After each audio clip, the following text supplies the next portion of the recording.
Hello, हाय, नमस्कार। स्वागत है आप सभी का शिक्षा 2.0 के इस चैनल पर।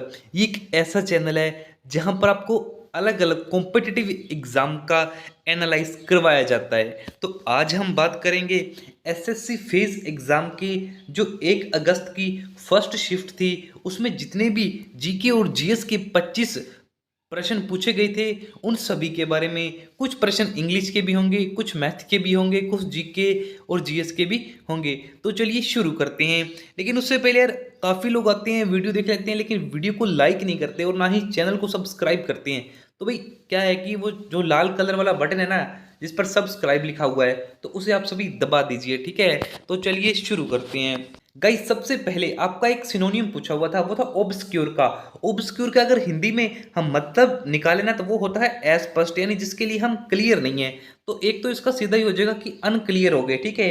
एक हो जाएगा डार्क, एक हो जाएगा डिम, एक हो जाएगा हार्ड टू अंडरस्टैंड और इनसिग्निफिकेंट, ठीक है। तो इनमें से जो भी आपके ऑप्शन में था आप एलिमिनेट कर सकते थे आराम से। उसके बाद था एक था ट्रैंक्विल। ट्रैंक्विल का मतलब होता है पीसफुली आदमी, यानी कि जो शांति प्रिय होता है, ठीक है। क्या होता है इसका मतलब? शांति प्रिय।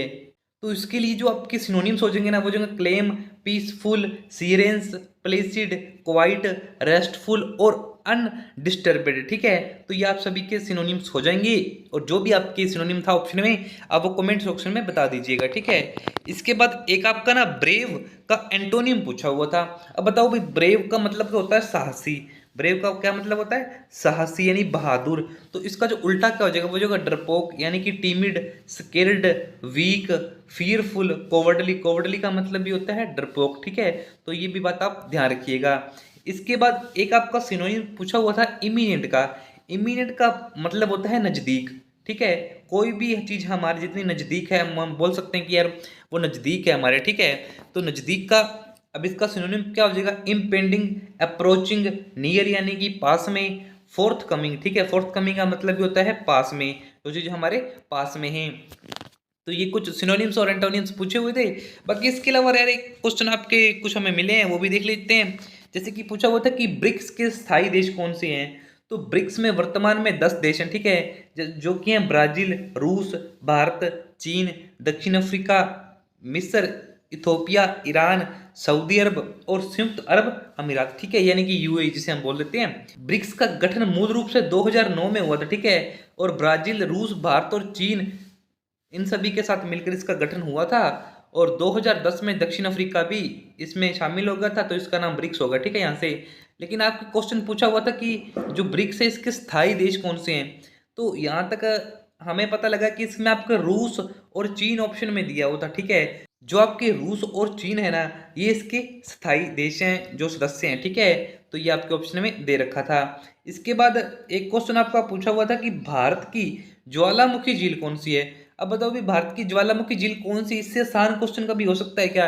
तो भारत की जो ज्वालामुखी एकमात्र एक ही सक्रिय ज्वालामुखी द्वीप तो बैरन आइसलैंड है, जो अंडमान निकोबार में स्थित है। इसके अलावा भारत में एक उल्कापिंड प्रभाव से बनी झील है जिसे लोनार झील कहा जाता है, ठीक है। तो ये लोनार झील आपके ऑप्शन में दिया हुआ था और ये एकदम सही ऑप्शन था। और ये खारे पानी की झील है जो कि महाराष्ट्र के बुलडाना जिले में स्थित है, ठीक है। तो यह भी आपको याद रखना है। इसके बाद एक क्वेश्चन आपका पूछा हुआ था कि जो हमारी चार बाग शैली होती है ना, इसकी शुरुआत किसने की थी। तो भाई ये चार बाग शैली थी ना जो आपकी, ये मुगल शासक बाबर ने शुरुआत की थी इसकी। उन्होंने भारत में इस शैली को पेश किया था, जो कि एक फारसी उद्यान डिजाइन है, ठीक है।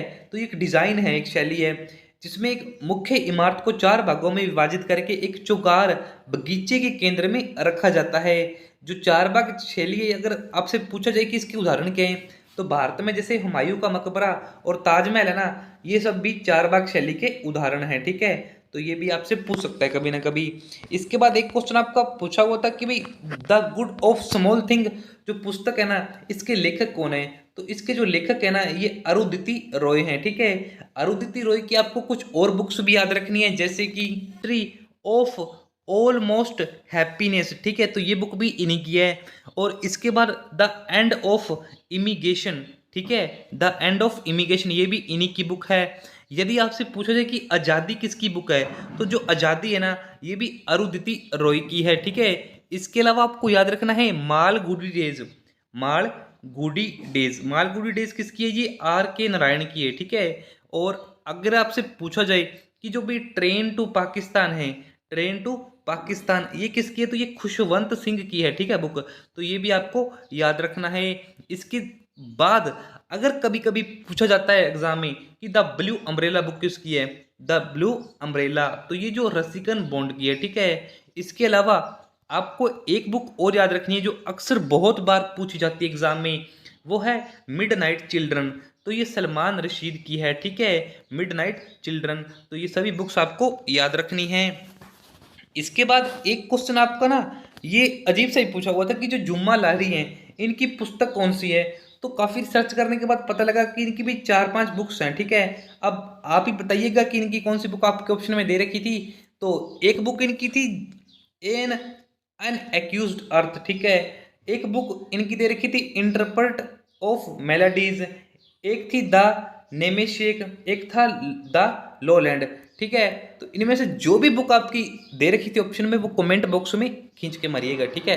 तो बता दीजिएगा ताकि हम जो राइट ऑप्शन होगा वो दोबारा बता देंगे आपको, ठीक है। इसके बाद एक क्वेश्चन आपका पूछा हुआ था कि जीनोम जो प्रोजेक्ट है ना ये क्या है। तो जीनोम प्रोजेक्ट एक वैज्ञानिक परियोजना है जिसका उद्देश्य है कि जीव के पूरे जीनोम यानी कि डीएनए को अनुकूलित करना है।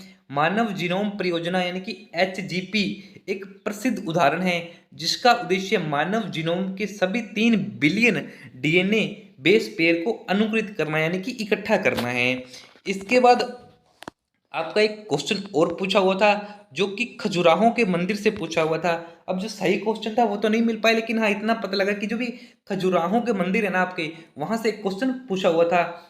तो खजुराहों के मंदिर है ना ये चंदेल राजवंश के शासक द्वारा 1950 से 1050 ईस्वी के बीच में बनवाए गए थे। ये मंदिर जो हिंदू और जैन धर्म से संबंधित है और मध्य प्रदेश के छतरपुर जिले में स्थित है।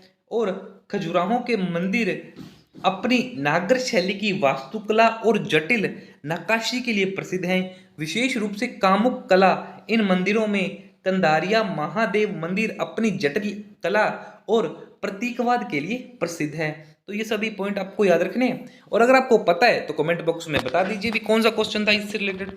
इसके बाद एक क्वेश्चन आपका पूछा हुआ था कि सुप्रीम कोर्ट में कुल कितने जज होते हैं। तो सुप्रीम कोर्ट में अधिकतम 34 न्यायाधीश हो सकते हैं। भारतीय संविधान के अनुसार सर्वोच्च न्यायालय के जो न्यायाधीश है ना यानी कि उनकी जो उम्र है वो 65 साल से अधिक नहीं हो सकती। 65 साल में उन्हें जाके रिटायर होने पड़ता है। तो भारत में जो सर्वोच्च न्यायालय है उसमें 33 न्यायाधीश हैं। तो क्वेश्चन आपको कभी ये नहीं कहना कि 34 है, आपको क्या कहना है कि 33+1 है, ठीक है। इसके बाद आपका जो नेक्स्ट क्वेश्चन है ना वो है कि ट्रोपोस्फेयर कौन सी लेयर होती है। ऐसे करके ट्रोपोस्फेयर से क्वेश्चन पूछा हुआ था कुल मिला के। तो जो सौरमंडल होता है ना ये वायुमंडल की सबसे निचली परत है, यानी नीचे से अगर हम देखें तो ये पहली परत है। कौन सी परत है? ये फर्स्ट परत है ट्रोपोस्फेयर, जो पृथ्वी की सतह के सबसे करीब होती है। यह परत जिसमें हम सांस लेते हैं या बादल बनते हैं और मौसम की संबंधी जितनी भी घटनाएं होती हैं ये ट्रोपोस्फेयर यानी कि आपको जो सौरमंडल है ना इसी में होती हैं। तो यार यही थे कुछ क्वेश्चन जो आपकी 1 अगस्त की जो फर्स्ट शिफ्ट है ना उसमें पूछे गए थे। बाकी अगर आपको वीडियो अच्छी लगी तो यार लाइक दबा देना, नहीं तो आपकी गांठें टूट जाएंगी। और चैनल को सब्सक्राइब भी जरूर कर देना, ठीक है, क्योंकि बहुत लोग नहीं करते हैं तो आप कर दीजिएगा ताकि और भी वीडियो आपकी छाती पर दे मारे। Thank you.